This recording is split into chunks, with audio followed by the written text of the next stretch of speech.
This bit of string is there to remind me to tell you about something. But I can't remember what. Spindleshanks, you've forgotten your clothes. Got it! It's to remind me to tell you that this tale is about a forgetful dreamer called Head in the Clouds. I can take it off now.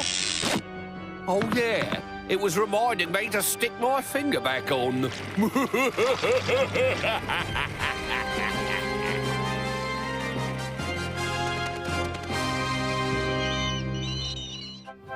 Once upon a time, there was a boy who wandered around with his head in the clouds. His parents called him Butterfly Brain, but we shall call him Brian. Brian was an accident-prone dreamer who could lose anything. Oh, where did they go? At breakfast one day, his mother said, "Brian, who had the last bath last night?" Remind me, a bath's that thing with glass in, isn't it? Yeah. No, that's a window. Do you remember the flood in the hall then? I remember wet feet. I wish you'd concentrate, Brian. One day you'll lose your head and not notice. You left the taps on, explained his father. Does any of this ring a bell? How many layers of biscuit does it take to make an ice cream wafer? Why? Because if a magic carpet was made out of wafer, how many times would it go round the world before it disintegrated? Time for school. Does that mean me? Of course it does. Ready? Cried Brian. But he didn't have his trousers on. Later, on his way home from school, his head full of Formula One snail racing, Brian turned right instead of left. And when he stopped, he was lost. Two red kites wheeled against the sky. Brian closed his eyes and imagined that he was flying too.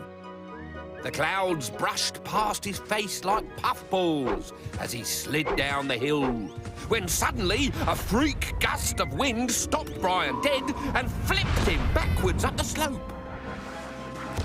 He tried to stand up, but a crosswind struck him with a left jab. With a sharp crack, Brian's head snapped off and was blown across the valley towards the wood. Poor Brian! He could feel his feet on the ground and knew where his body was, but his eyes and ears were swirling through clouds. He could see his own headless body standing on the hilltop. And then it was gone. Brian had lost his head. His mother had said he would. If he'd gone straight home after school, none of this would have happened. "Over here!" shouted Brian's mouth. But Brian's body didn't have ears to hear. It was stumbling down the hill swinging a big stick. Brian's eyes saw what was going to happen. "Look out!" yelled Brian's mouth as Brian's nose caught a full-blooded whack on the tip. Fortunately, Brian's body felt the pain and was able to bend down and pick up its own head. Said Brian's mouth to Brian's arms, "Pop the head back on and we can all go home." But Brian's head wouldn't stick to Brian's neck. "We need help," said Brian's mouth. So Brian's body walked into town and Brian's eyes spied a place called the Body Shop. Body repairs at reasonable prices. "What happened to you?" said the mechanic. "I lost my head," said Brian's mouth, "and now it's making my arms ache." Let me see. "Stop, I'll be sick." "Sorry." "Can you sew me back on?" "I could try, but there's something wrong inside. Mind if I take a look?" Good heavens, I've never seen that before. "What?" "Your head is full of clouds. Look." Then my parents were wrong. I don't walk around with my head in the clouds at all. I walk around with clouds in my head. Does that mean I don't have a brain? It's hard to see. Are you forgetful? Brian forgot that he was on the counter and nodded his head. Ow! I'll give the head a good clean out. Glue the bottom and you can have it back in an hour. Now, whatever you do, don't lose this ticket. It tells me which head is yours. And the silver key opens a very special box. After any operation involving cloud extraction, there is always a small risk of nimbosity. The head must be packed in cotton wool, sealed in a metal box to protect it from cumulus vaporization, and kept in the dark until the eyes open. And if the box is unlocked before the eyes open, you will die. Lose that key and your head will be locked in the box forever.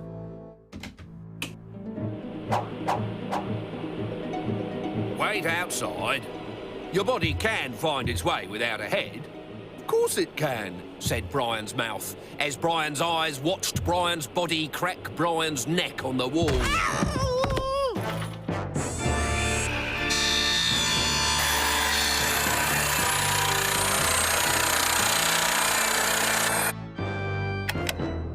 The operation was a success.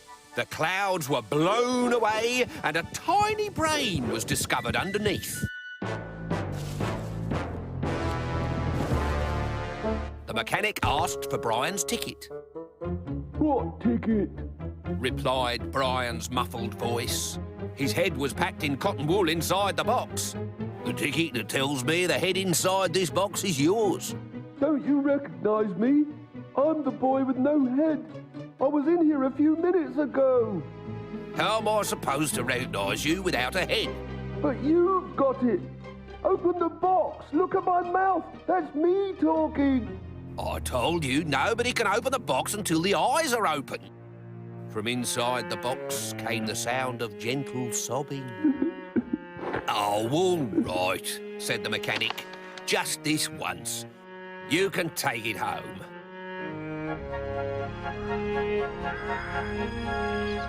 When Brian got home, his parents burst out laughing. Good trick. Have you hidden your head inside the collar of your shirt? No, I've lost it. Lost it? You always said I would if I didn't concentrate. That was a joke, Brian. Where is it really? In this box. Well, get it out and we'll stick it back on. But I can't. The mechanic said I have to wait until... Just then, his eyes opened. His eyelashes rose on a cotton wool world. Up close, the cotton wool looked just like clouds. Why don't you open the box? Said his mother. I can't, said Brian. I've lost the key. Which meant that silly old head in the clouds had his head in the clouds forever.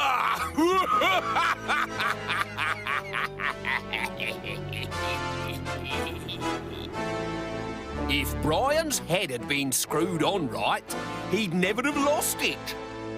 That's why I always check my head screwed on properly at least once a week.